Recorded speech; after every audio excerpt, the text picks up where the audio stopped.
Mga boss, basahin natin to. Deliveries in duffel bag, Sara Duterte's 2022 campaign founded by Pugo and Drug Money says X8. Yun mga boss, may bagong pakulo na naman ang mga ayaw kay BP Inday at ayaw sa mga Duterte.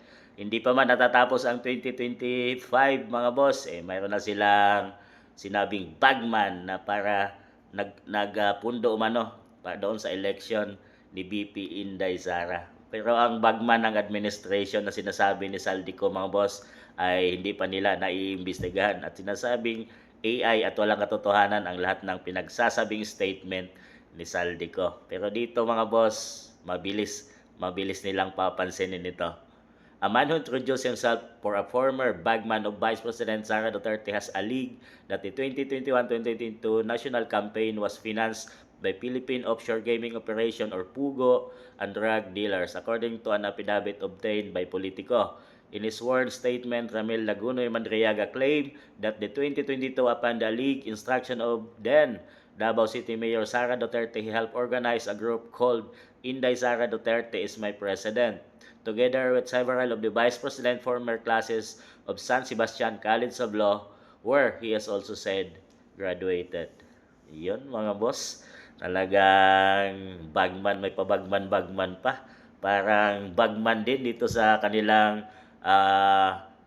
mga bags na mga billions of pera na ilabas na video statement ni Saldico. Doon, money mano yun. Doon sa mga flood control projects at sa mga budget insertion. Grabe mga boss, billions yon. Pero dito, wala pang sinasabing nakasuhan at wala pang investigasyon na nangyari doon. Pero ito, may nilabas na sila laban sa ating Vice President Sara Duterte. At kalaban, sigurado, mabilis nila itong imbestigahan at paingayin. Isa naman isang diversiary tactic mga boss para ilihis ang lahat ng isyo at mga investigation laban sa administrasyon. So mayroon silang babanatan. Di pa man natatapos ang 2025 dahil sa 2026 ay inihain na naman nila at nakahanda na sila para sa impeachment naman na isasampa nila laban sa ating Vice President dahil hindi na tagumpay sila doon sa una.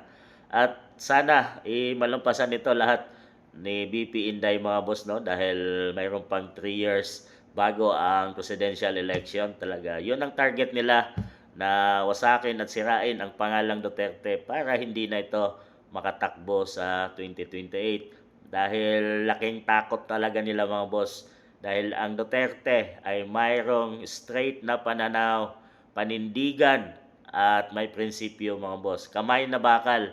Kaya marami ang natatakot na gumagawa ng mga tao, yung mga taong gumagawa ng kalokohan ngayon ay takot na maupo siya sa 2028 bilang pinakamataas na leader ng ating bansa dahil sigurado maraming makukulong mga boss. So yan ang ating abangan at sana ay malampasan nito lahat ni BP Inday. Itong mga bagong issue na naman ay binabato sa kanya mga boss.